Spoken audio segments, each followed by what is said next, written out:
Hi, it's Kirby Summers. Today is September 19th. It's Thursday. This is for my followers on YouTube, and we're going to talk about Sean Combs as well as with the person who is responsible for making him a household name, Clive Davis. So, as all of you know, Combs was arrested.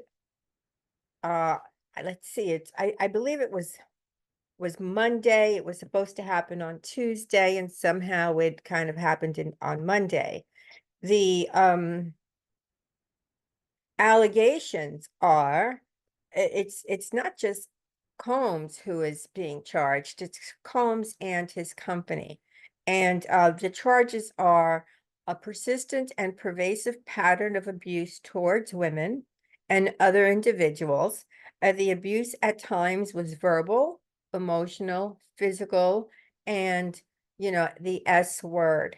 And moreover, that Combs assaulted women, and by other things, by striking, punching, dragging, throwing objects, and kicking them. And that Combs used his business as well as certain employees to carry out, facilitate, and cover up his abuse and commercial S acts. The allegations is that the Combs enterprise was preserving, protecting, promoting, and enhancing its and Combs' power through the use of violence, the use of firearms, the use of threats, coercion, verbal, emotional, physical, and S abuse. So this is happening a week after he was ordered to pay $100 million as a sexual assault settlement that was brought against him by Derek Lee Cardello Smith.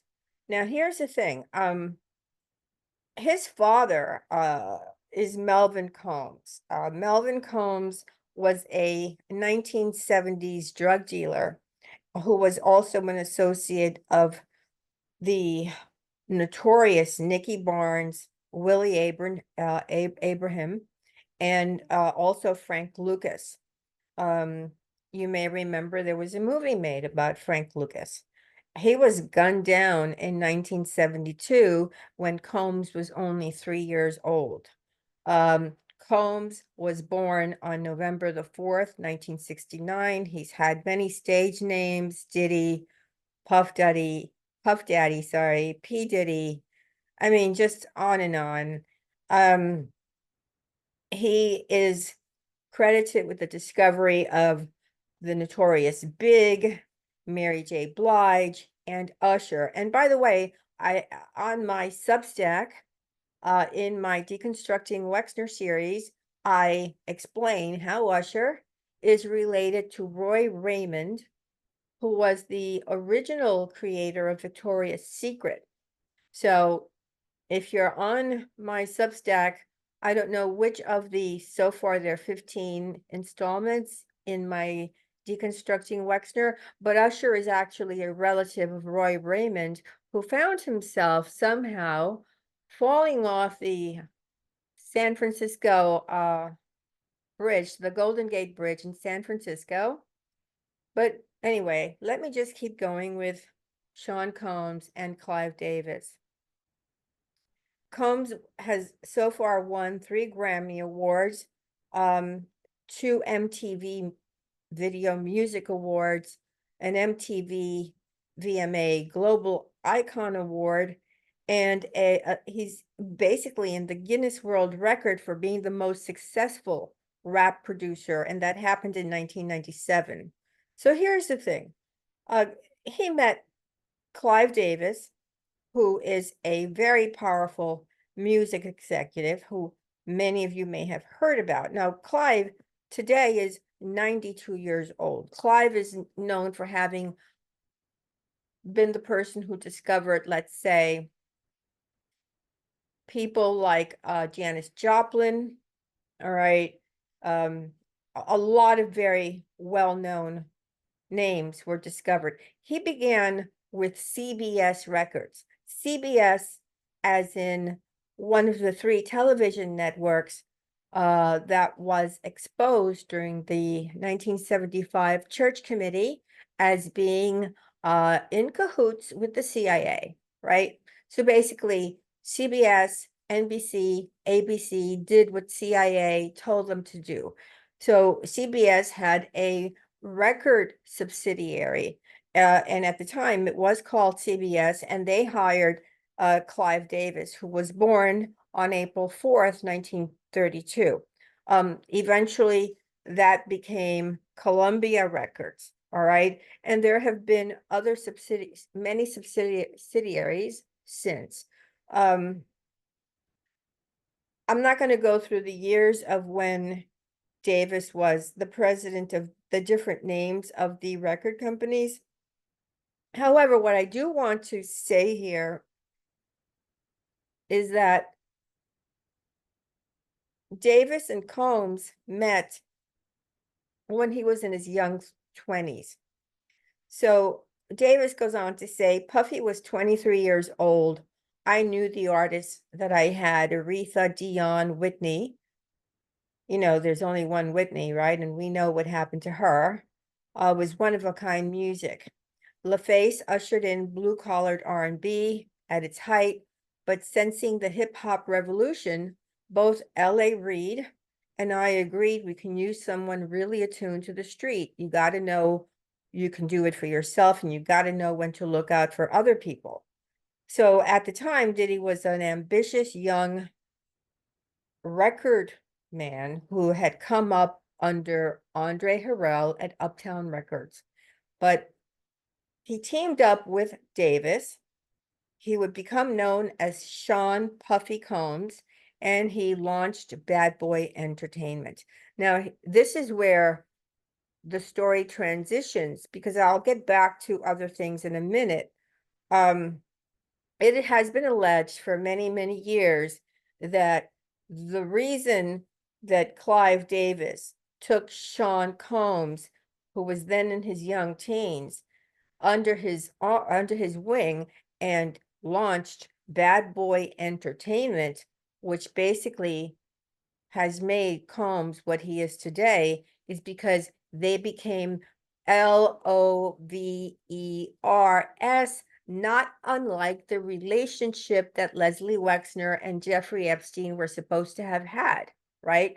So we have all heard the stories about Epstein being called the boyfriend.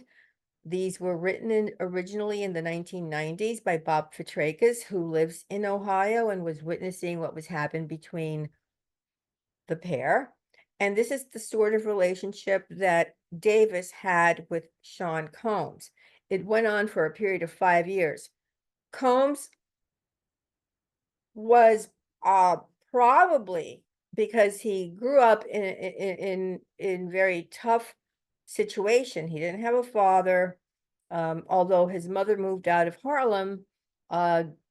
When you are growing up in a neighborhood where maybe there are things that are not the way they should be, let's say, you are considered prey. So it's possible that he had already been the victim of somebody else's abuse, all right? Because Clive Davis, it is alleged in multiple rumors throughout many years that he had him get on his knees, and you can fill in the blank. You can fill in the blank. Thereafter, Clive would tell friends that he had a somewhat serious relationship with a man. He did not come out until 2013. He didn't come out of the closet, Clive Davis. He remained in the closet until 2013, when during an interview with Katie Couric, he finally said he was bisexual. Now, this is the same Katie Couric, mind you, who Jeffrey Epstein invited to dinner, and she went and she claimed, oh, she went to a nice white shut type party at Jeffrey Epstein's house in 2010 with Prince Andrew. She's actually claimed that she's going to write a memoir. Now, whether she has or not, I have not followed up on that. When Combs was being so I'm going to go back and reiterate. So they have had they had a 5 years theoretically very close relationship, that of a regular couple. Clive was always very secretive about it.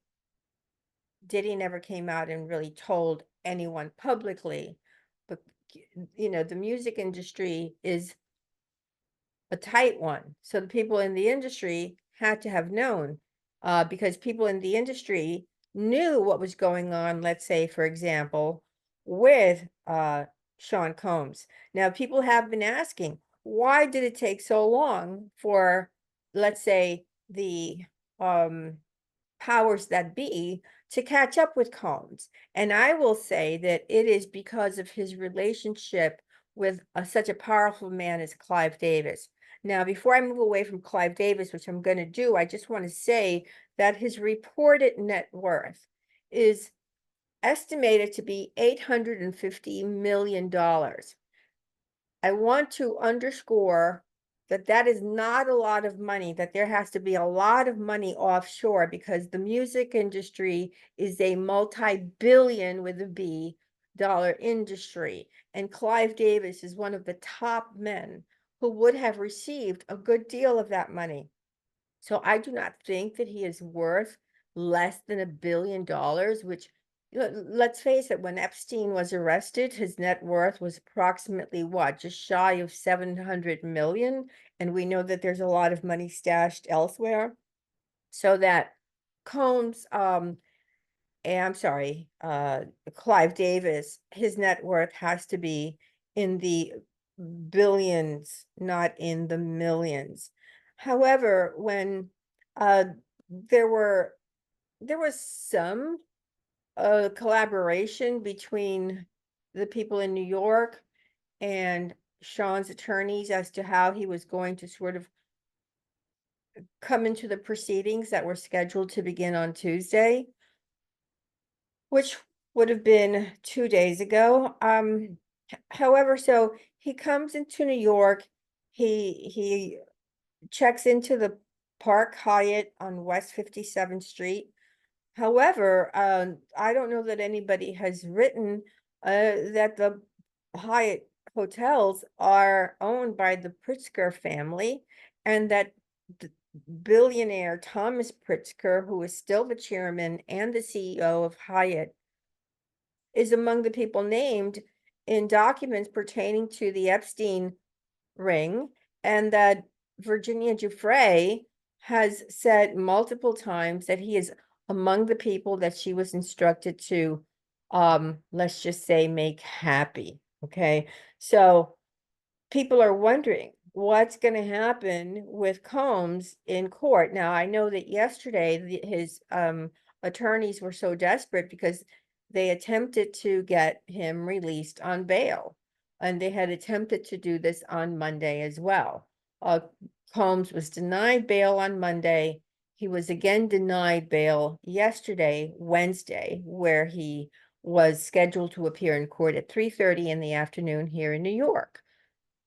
The attorney was so persistent, claiming ultimately that, well, he was an altar boy. So that literally, as I kind of tweeted yesterday, they're grabbing at straws. He is in jail. They're trying to get a speedy trial. That may take a couple of weeks. I think initially he was staying at the same jail that Ghislaine Maxwell was at in Brooklyn. I believe there was some kind of transfer into another jail in Manhattan. However, he is in jail. People are wondering, is he going to give up someone? Well, who can he give up? Typically when you give up someone, that person is above you, not below you. Okay, above. He doesn't have anybody above him to give up. And by the way, during his days, Clive Davis had been involved in the same kind of drug dealing that Sean Combs' father was involved in at a much higher level. okay? The level that Sean Combs' father was involved in was street level. The level that Clive Davis was involved in was the higher tier. You know, that part where, well, that'll be probably a story for another podcast. However, I do not believe that Sean Combs is going to be able to get himself out of this predicament, because this is not a state indictment. This is a federal indictment. The only thing that I can think of is he would have had to have threatened Clive Davis with exposure. And if it happened with Clive Davis, we know that it's happened with perhaps other high level music industry moguls, right? So that he probably, if he is going to somehow slip away from being held in jail, he faces the possibility of jail forever based on all of the charges that he's looking at. The only way that he can possibly get away from that is if he in any way has threatened Clive Davis with perhaps exposing him. Now, if he were to do that, Davis is, as I said, he's already in his 90s. There was a Netflix special made about him. You know, he wants to tidy up his image. He wants to go out on the top. He's still working. If he has basically said to Clive Davis, hey, if you don't come to my rescue, and Davis has the ability and the connections and the power to do it, then I am going to, you know, just say things about you, whether they're going to be true or not, who knows? But again, he can't bargain down, he's got to bargain up. All right, guys, I'm curious to hear what you have to say about the relationship between Clive Davis and Sean Combs, which to present day, I don't think I've ever heard anybody talk about the fact that they were indeed a couple. All right, guys, have a good day. Bye.